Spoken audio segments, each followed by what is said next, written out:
साहब, मैं जानता हूँ आपके साथ क्या हो रहा है। मैं हल्का सा पीछे हटा और मैंने कहा, क्या हो रहा है मेरे साथ, और तुम्हें क्या मालूम? वही जिसकी तलाश आप कर रहे हैं।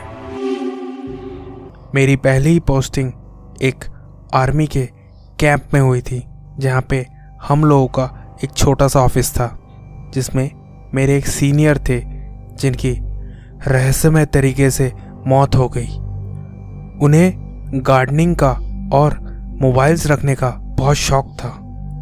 जिस दिन वो लापता हुए उस दिन उनके साथ मैं और एक और ड्राइवर दोनों मौजूद थे, लेकिन उन्होंने हमें उस रात वहीं रुकने को कहा और घने जंगलों में अकेले चले गए।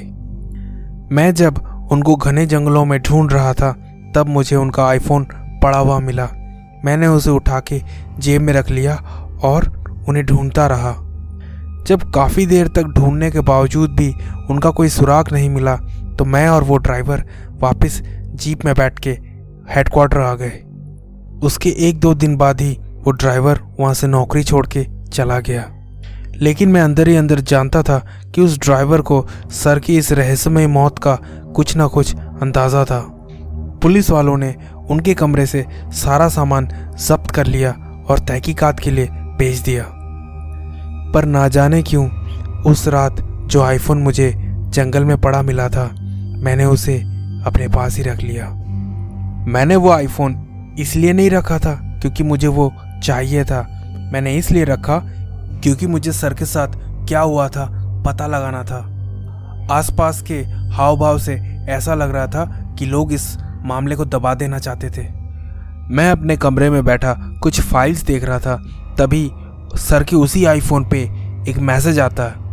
वो फ़ोन टेबल पे रखा हुआ था, तो मैं उस टेबल तक जाता हूँ और उस फ़ोन को उठा लेता हूँ। मैसेज एक बैंक की तरफ से था, लेकिन जब मैंने उस मैसेज को खोला तो उसमें ये लिखा हुआ था, क्यों, फ़ोन ठीक चल रहा है ना?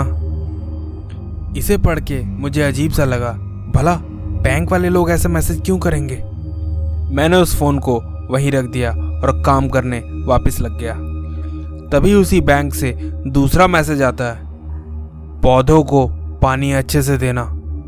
क्या ये किस तरह के मैसेजेस हैं? लगता है कोई शरारत कर रहा है। थोड़ी देर बाद मेरे कमरे पे किसी ने नॉक किया। मैंने जैसे ही दरवाज़ा खोला तो वहाँ एक मेंटेनेंस वाला आदमी खड़ा था और उसके हाथ में एक गमला था जिसमें गुलाब का फूल लगा हुआ था। उसने मुझे कहा, सर ये आपके लिए है। क्या? मेरे लिए? मैंने तो ऐसा कुछ नहीं मंगवाया। तो उसने कहा, सर ये इसी रूम के लिए अलाउड हुआ था। ये सुन के मुझे बहुत अजीब सा लगा। मैंने वो गमला ले लिया और अपने कमरे के एक बाजू में रख दिया। मैं वापस अपनी कुर्सी में बैठ गया और मन ही मन सोचने लगा, कहीं कोई मेरे साथ खेल तो नहीं खेल रहा। अब रात के 10 बज चुके थे और मैं काम ख़त्म करके सोने जा रहा था। सोते सोते मैंने ये सोचा, शायद ये फ़ोन रख के मैंने ठीक नहीं किया, पुलिस वालों को मुझे ये फ़ोन दे देना चाहिए था। ये सब सोच सोच के मेरा दिमाग भरा जा रहा था। मैं अपनी आंखों को अपने हथेलियों से मसल रहा था और अपने सर पे हल्का हल्का मसाज कर रहा था। तभी उस फ़ोन पे घंटी बजती है। मैंने उस फ़ोन को धीरे से उठा लिया तो उस तरफ से जो कोई भी था उसने मुझे कहा, तुमने मेरा फ़ोन चोरी किया ना? ये सुनते ही मेरे हाथ से फ़ोन नीचे गिर गया और मैं छिटक के बिस्तर पे जा पहुंचा। मैं अकेले में कांप रहा था। मुझे समझ नहीं आ रहा था कि ये किसकी आवाज़ थी और मेरे से कोई इस तरह का मजाक कर क्यों रहा है। मेरी नज़रें कमरे में चारों तरफ दौड़ रही थी। तब मेरी नज़र कोने पे गई तो मैं देख के चौंक गया। वो जो फूल वाला गमला अभी थोड़ी देर पहले किसी ने आके मुझे दिया था, अभी वो एक छोटी सी झाड़ी बन गई थी। मैंने कहा, ये कैसे हो सकता है? अभी तो जब उसने मुझे दिया था तो सिर्फ एक ही टहनी लगी हुई थी, लेकिन अभी इसमें इतने सारे पत्ते, वो भी इतने कम समय में। मैं ये सब देख ही रहा था तो मुझे कोई जिप्सी की आवाज़ बाहर से आने लगी। मैंने जाके देखा तो वहाँ पे एक ड्राइवर खड़ा हुआ था। उसने मुझे एक चिट्ठी दी और कहा, साहब ने आपको कैंप नंबर 3 में भेजा है। मैंने अपनी ड्रेस पहनी और उसके साथ जिप्सी में बैठ गया। हमारी गाड़ी जंगलों के बीचों बीच से जा रही थी। रात का समय था और कुछ साफ साफ नहीं दिख रहा था। थोड़ी देर जाने के बाद एक धमाके की आवाज़ आई। ड्राइवर ने तुरंत गाड़ी लगाई और नीचे उतर के उसने कहा, हे भगवान, जिसका डर था वही हुआ। मैं भी नीचे उतर गया और मैंने कहा, क्या हुआ? तो उसने अपने हाथ से पीछे वाले चक्के की तरफ इशारा किया। वो टायर फट चुका था। क्या यार, हमेशा मेरे साथ ही ये सब क्यों होता है? वो ड्राइवर पीछे से एक नया टायर लाया और स्टेपनी से उसे बदलने लगा। उसके काम करने के रफ्तार से मैं ये समझ गया कि अब 10 से 15 मिनट तो लगने ही वाले हैं। तो मैं चलते चलते ज़रा सा आगे निकल गया। लेकिन जब मैंने अपने आसपास देखा तो मैं चौंक गया। अरे ये तो वही जगह है जहाँ मुझे फ़ोन मिला था। उस जगह को देख के मानो मुझे पुरानी बातें याद आने लगी। तो मैं उस जगह को छोड़ के अपने जिप्सी की तरफ जाने लगा। तभी मेरे हाथ में कोई एक कांटे जैसी चीज़ चुभ जाती है। शिट, सब मेरे साथ ही आज ही होना था। मैंने जब वो कांटा निकाला और आसपास देखा तो मैंने देखा कि ये वही वाले फूल हैं जो मेरे घर में उस इंसान ने लाके दिए थे। उसे देखते ही मैं कुछ बातें सोचने लगा और सोचते सोचते आगे चलने लगा। जैसे ही मैं जिप्सी के पास पहुंचा तो मैंने देखा वो ड्राइवर वहाँ नहीं है। ये क्या हो रहा है, मैंने अपने आप को कहा। लेकिन इस बार मैं पिछली बार की तरह डर नहीं रहा था। शायद वो हल्का होने गया है, थोड़ी देर में आ जाएगा।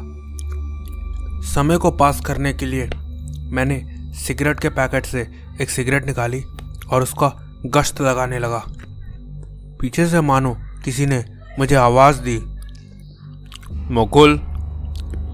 मैं पीछे पलटा तो वहाँ कोई नहीं था, लेकिन झाड़ियों में ऐसा लगा कि कोई भाग के अभी अभी गया है। मैं तुरंत जीप के अंदर गया और गन निकाल के बाहर आ गया और फिर मैं उसी झाड़ी की तरफ बढ़ने लगा तो मुझे अपनी आंखों पे यकीन नहीं हुआ। वहाँ मेरे सीनियर सर खड़े हुए थे। मैं देख के चौंका, लेकिन वो मेरे सर ही थे, पर वो एकदम मूर्ति की तरह खड़े थे। ना हिल पा रहे थे ना डुल पा रहे थे।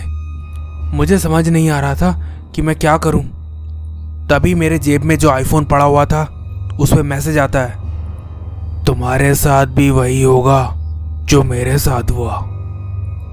इसे पढ़ते ही मैं सुन्न रह गया और मुझे ऐसा लगने लगा कि जो धरती है वो धीरे धीरे मेरे पाँव को जकड़ रही है। तो मैं अपने पाँव को हिला हिला के दौड़ने लगा और जीप की तरफ बढ़ने लगा। इतनी देर में वो ड्राइवर वहाँ से आ गया। मैंने कहा, तुम कहाँ गए थे? उसने कहा, साहब टायर पंक्चर हो गया था, मैं सामने वाले तालाब के पास पानी भरने गया था। लीजिए 5 मिनट में बना देता हूँ। जब वो टायर बना रहा था तो मैं उसके पास में जाके खड़ा हो गया। कुछ देर तक उसने टायर बनाया और फिर घूम के मेरी तरफ देखा और कहा, साहब मैं जानता हूँ आपके साथ क्या हो रहा है।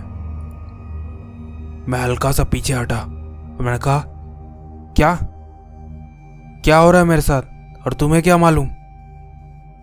वही जिसकी तलाश आप कर रहे हैं। शंभू, तुम क्या बोल रहे हो? साहब वो जो पुराना ड्राइवर था वो मेरे साथ ही रहता था, उसने मुझे सब बताया। ये बात सुनते ही मेरी आंखें अंधेरे में छोटी छोटी हो गई, मानो कि मैं कुछ देख नहीं पा रहा था। मैंने उससे धीरे से पूछा, तुम क्या बोल रहे हो? साहब जो आपके साहब थे ना, वो एक बुरी आदत के शिकार थे। वह हर सप्ताह इस जंगलों में आते थे और ये वाले फूल लेके जाते थे।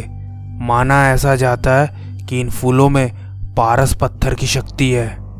जो कोई उन फूलों को रस के साथ निचोड़ के पिएगा वो जल्दी धनवान बन जाएगा, लेकिन उसकी मृत्यु कभी भी हो सकती है। ये एक अभिशाप है साहब, लालच का अभिशाप। इसे यहाँ के लोकल लोग शंकु मुनि का श्राप कहते हैं। अगर ये श्राप किसी पे चढ़ जाए तो या तो उसकी मृत्यु होती है या वो किसी और के ऊपर दे देता है। क्या शंभू, किसी और पे कैसे दे देता?